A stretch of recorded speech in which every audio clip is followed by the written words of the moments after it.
Hey, welcome to Daditude, episode 5 with your two super sexy dads. I don't know where the hell that came from. Gabe Eltaeb and Jericho Green. I mean, I couldn't help myself.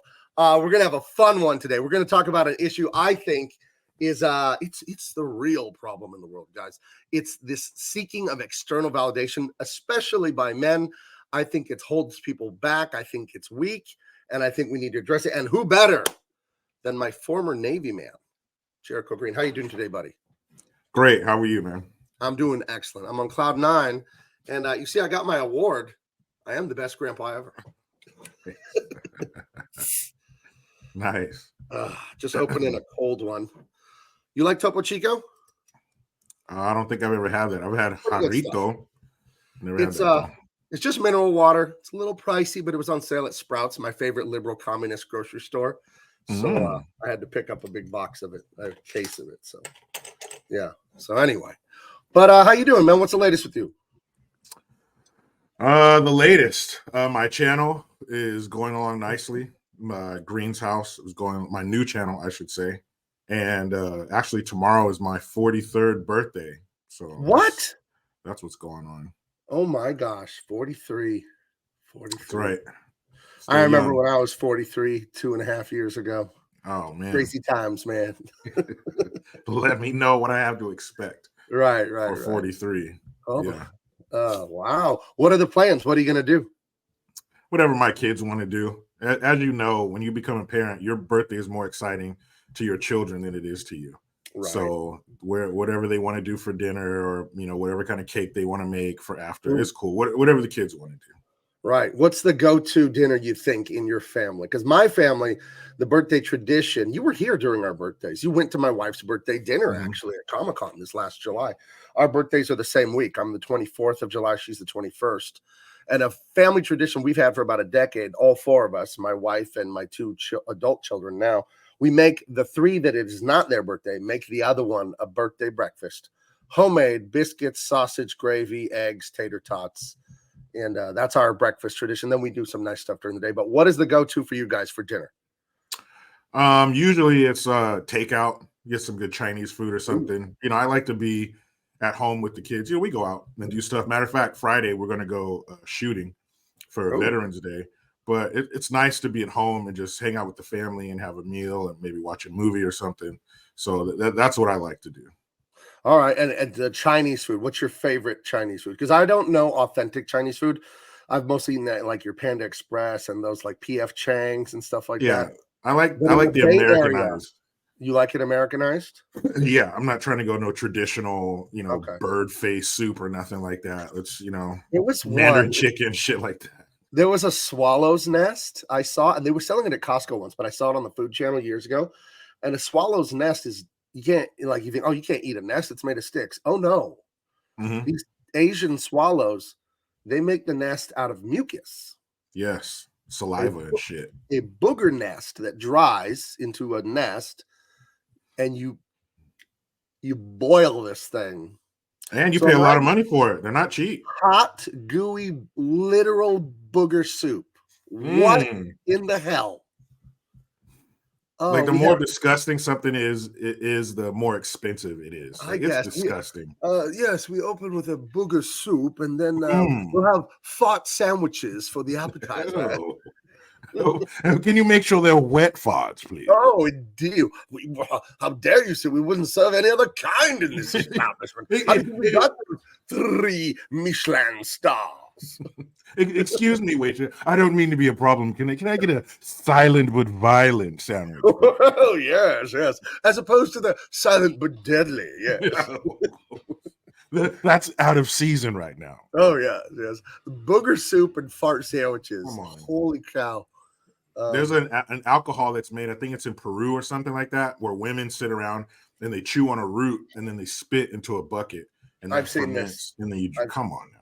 I've seen this. There's got to be another way. You can't just crush it with tools and add a little water. You got to add spit. Really? Nah, it's that. This has to come out of that lady mouth. And that just proves prohibition doesn't work. People are going to find a way to get hammered, even if they have to drink spit. Fermented spit. I would say in defense of the spit hooch that these broads are making down there, of all the bodily orifices they could have this stuff go in and then back out of, the mouth, I find, would be the least offensive, I guess. They could have it coming out of their ear or their nose or perhaps somewhere else, but if I have to choose. That's a new meaning for clam juice. Right there. Oh yes, booger soup, fart sandwiches, followed up with a 1998 clam juice from Peru. Get the good glasses. It's a bit dry, it's a bit on the dry side. Yeah, and they come up with some fancy way that you're supposed to enjoy it. No, this is disgusting. Don't let it breathe. It's disgusting. Oh, it has notes of garbage and roadkill. Oh, was she a smoker? Oh, yes, notes of nicotine and gingivitis. Is that drywall mud that I smell? Delicious. Disgusting. What is the name of this restaurant? Olive Garden. Yeah. Bodily Functions. That's the name of the restaurant. Yeah. And those nests you were talking about, they're really expensive. Like I probably saw the same, Travel Channel episode you did. They're like $1,000 a piece or something like that. Like really, how much would you pay for a booger? $0, because I can make my own. Oh, what is the most? I asked the wrong question. My apologies, sir. What is the most you've ever paid for a booger? Oh, that's totally different. I paid upwards of 5,000 euros for the proper. Oh, indeed. But it's all about nostril humidity. It's all about nasal moisture, and there's a lot that goes into it. But yeah, if you're so inclined and you have the money, you can get some of the nicer boogers available on the planet. What about people at the red light picking their nose? Everyone picked their nose a little when they were a kid. This has to stop in like 2nd grade. You can't do that anymore. 2nd, maybe 3rd. You cannot pick your nose when you're an adult. What the hell? And if going for the gold at the red light, man. Yeah, I mean they're poking their eye at some points. But if you get caught doing that, if you're an adult and you get caught picking your nose in public, that's at least a flare chop. You should at least get a flare chop for that. Yeah, don't let me become king of America, Gabe. It's going to get real strict out there. Oh, I would support your ascendancy to the throne, believe me, because I'd be your right-hand man. I'd be your advisor next to the throne. Sir, what should we do with the nose pickers? Don't bother me with the nose pickers. We must attend to the public pajama pants wearers first.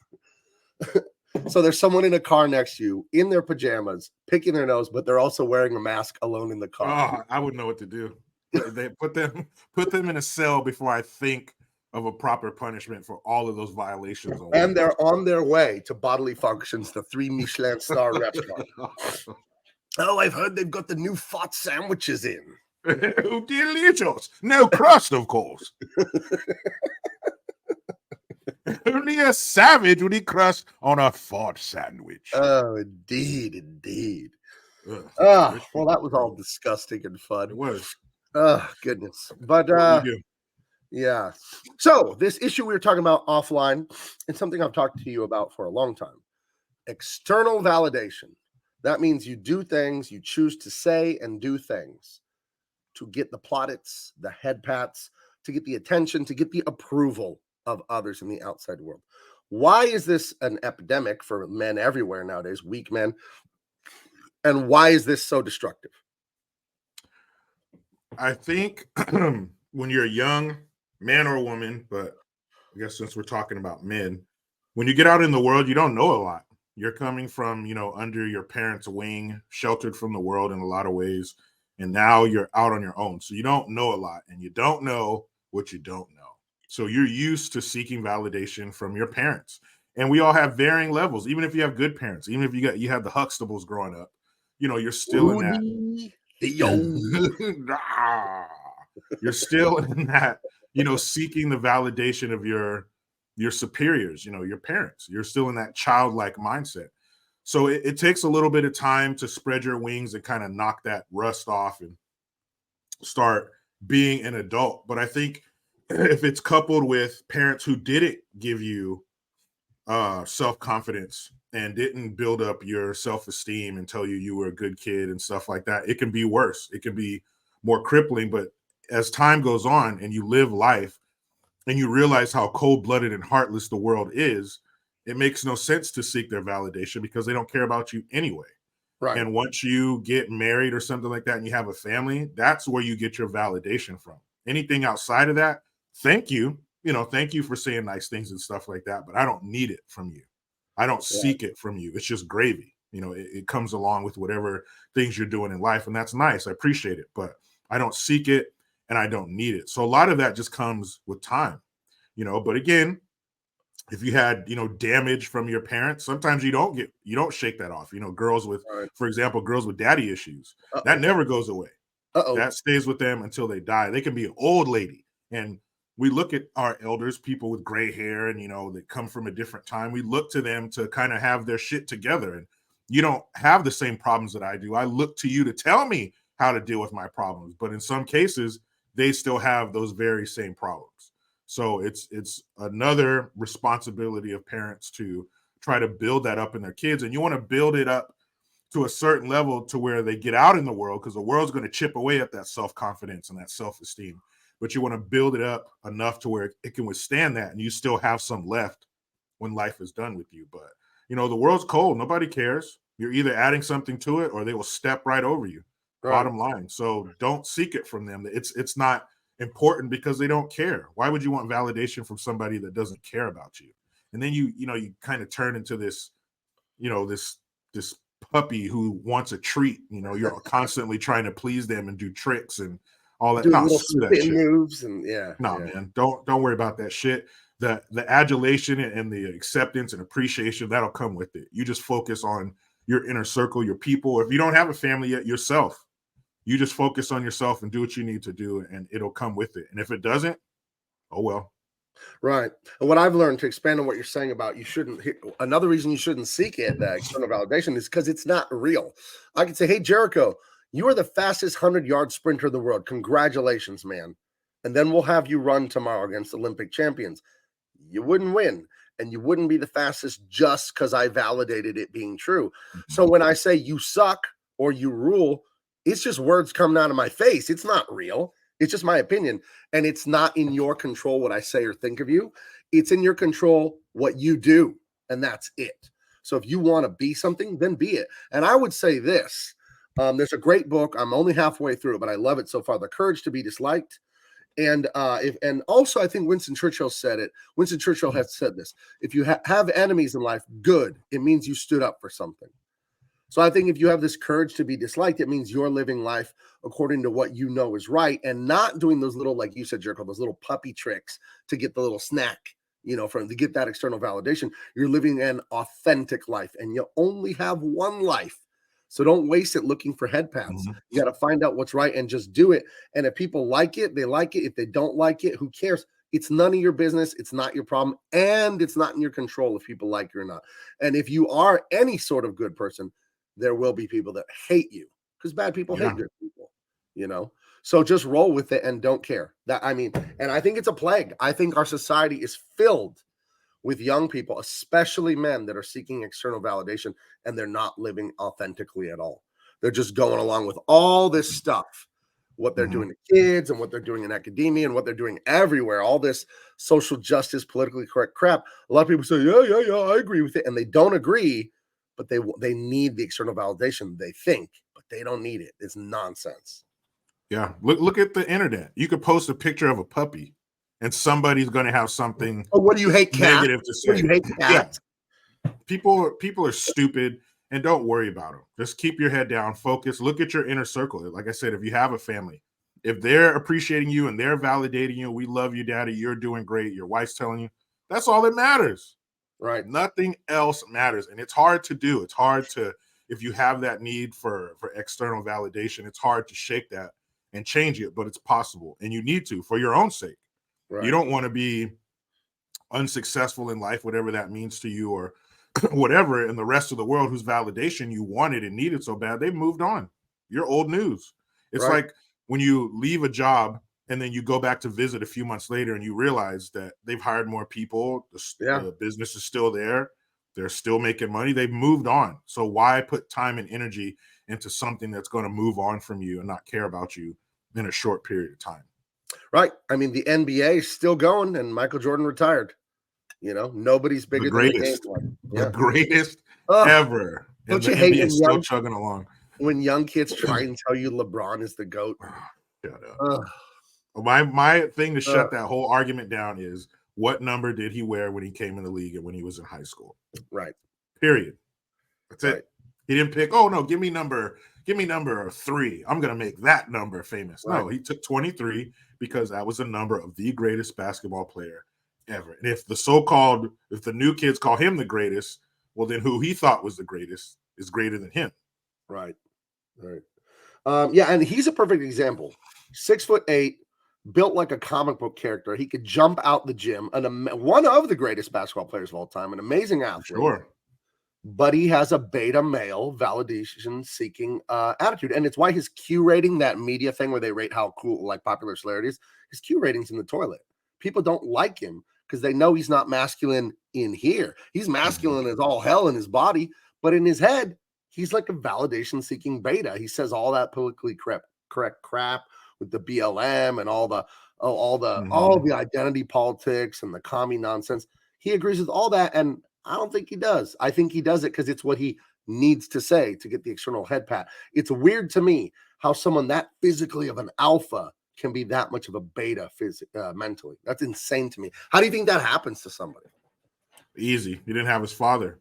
He was raised by what I call the NIMs. Mama Nim, Grandma Nim, Auntie and Nim. That's who he was raised by. He didn't have his father. You have to have some conviction. No matter which, you're like one of those pillars that they put at the bottom of the ocean to anchor one of those oil rigs. It's out in the middle of the ocean, the roughest seas you've ever seen, but that thing does not move. The currents go this way and that way. The wind blows this way and that way. But that thing stays the same. That's what people respect, and that's what people honor. And no matter what, like you said, he got the body of an Adonis. More money than he could spend in 100 lifetimes. Right. But people still don't respect him because he's a weenie, because he goes where they tell him to go. He does what they tell him to do, and he says what they tell him to say. When he came out and spoke out against the general manager of the Houston Rockets for supporting Taiwan, he came out and said that because that's what his handlers, the Chinese or whoever pays his checks, told him to say. And you have to, and he has kids, he has sons. You have to show them, hey man, no matter what, I got to stick with what I believe, no matter who thinks it's wrong. And maybe he's wrong. Right. But if that's what you believe, you got to stick with it, man. And that would suck to have all of that. And still at night, when you turn off the light in your giant custom-sized bed and your room, your bedroom, your master bedroom that dwarfs some people's homes, you're still in the dark. Right. That would suck to have all of that and still want the most basic things. Right. And it's completely fear-based behavior. He's afraid of the repercussion if he says what they don't want to hear. You know, if he says, you know what? No, the Taiwan thing, I actually agree with the Houston Rocket guy, blah, blah, blah. He's afraid of the repercussions, the external validation being taken away. And like you said, I think that stuff comes from losing, not having a father around. Because I think that's the thing a father can do for you that a mother cannot. There's the old saying, a face only a mother could love. Your mother's love, it's a beautiful, wonderful thing. but it's cheap and free, and she's going to give it to you no matter what. You see criminals on the news, they did the most horrible thing, and they interview the mom. My baby didn't do nothing. And a good dad, what's he say if his son is a criminal? The dad's ashamed of himself. We're going to find a way to make this right. And he knows his son deserves to pay his price to society. Yeah, you must. Know? That's the main thing. You have to pay the price. You must be punished. I love you and everything, but you need to pay the price for what you did because that was wrong, period. Right. Let me share this real quick. So being a man, being a father, this is important to me. I made global news 2 years ago because I walked away from Warner Brothers. I was one of the artists of the Superman comic book. I mean, how many people on earth can say that? Very few of us. I achieved the top over there at DC Comics, and I just quit. I resigned. I said, I'm not doing this because they wanted to make all this woke stuff, all this garbage. And there's Fox News, there's Breitbart. I was international news. Unlike LeBron, I wasn't scared of Warner Brothers and what they would say when I told them, no, I'm not making woke filth with you. And I think as men, you got to live by your convictions. And again, that's why I associate only with guys like Jericho and stuff, because Jericho, he goes out there and you made yourself a YouTube channel, Instagram, all that by speaking your conviction. What I believe is good and right as a man, I'm going to say it, and damn the external validation. I don't need it. You know, when do you get, I'm sure you do, because you can only be brave when you are scared. It's not brave if you're not scared. How do you overcome the fear? We'll end on that. How do you, Jericho, overcome the fear that I know you feel, because we all feel it, to not say these things? Because I know there's that little voice that, oh, Jericho, don't say that. They're going to get mad. They're going to hate on you. What could happen? How do you tell that voice to shut up and overcome it so other people can apply your knowledge about this? I quiet that voice by thinking to myself, what am I going to think of myself if I listen to that voice? What am I going to think of myself if I bow down and in fear and don't say what I know is right? And the thought of me living with myself after doing that is too much. I just can't do that. You know, it's like if you're in a big warehouse and in the middle of this warehouse is a table and it has $100 bill on it. Nobody's around. You know, right. Nobody's in the building. Nobody's outside the building. Should you take that money? And you shouldn't, because they don't know that you took it, but you know that was wrong. And you know that you weren't supposed to take that. So you have to have that angel on your shoulder, and you're going to have the devil on the other shoulder, but you got to listen to the angel more than the devil. And thinking about my kids, you know, I can't tell my kids to do the right thing if I'm not doing the right thing. It just doesn't work that way. If I'm doing shit, I'm thieving and stealing or whatever, I can't sit there in good conscience and tell my kids you're not supposed to do that, because I know it's wrong. So it's a mixture of both. I couldn't live with myself, and I also can't tell my kids to do the right thing if I'm not doing the right thing. I'm not saying the right thing. Right. And speaking of kids and saying the right thing, this will be quick. Last week, on Monday, the kids come into class, and the teacher, my son's in second grade, and the teacher asked, what did you do in this weekend? Tell us what you did or something that you learned. And my son stands up in front of the class and goes, I learned that girls who wear nasty outfits don't have fathers. And I was well, maybe that wasn't the right audience, but the message was right. And my wife was kind of, you know, he shouldn't be saying that, but I'm like, it's the truth, though. It's true. And not only is it true, but that lesson will serve him well through life. Right. Watch out for those kind of girls. I'll tell my son when he gets to that age, if she don't have a father in her life, now if he died, that's not what I'm talking about. Right. You know what I mean. If she don't have no daddy in her life, don't mess with her, because that's a problem. That's a turd you're going to step in and you'll never get it off the bottom of your shoe. Dang. Well, I think that's a good way to end it there. So guys, the external validation, it's a trap. No one can validate you, but the beauty of it, no one can invalidate you. If I said earlier, I said, Jericho, you're the fastest 100-yard sprinter in the world. So that validates you when I say it. And then let's go race tomorrow. And you'd lose because you're not an Olympian. But if I said, Jericho, you're literally the slowest man on earth, it also doesn't become true because I say it. So the criticism doesn't matter. And the thing you said about the $100 bill, you see it and you can steal it and nobody will know, but you will know. That's what we need to worry about. Internal validation from the self. I am a good, righteous person because I do what is right. I don't worry about what I can't control. And worrying about controlling the whole world and their opinion of me It's actually quite narcissistic. Who the hell are you or me or anyone to think we're God, we're center of the universe, and everyone and everything is about us, and I must control and get the reactions and the approval of everyone?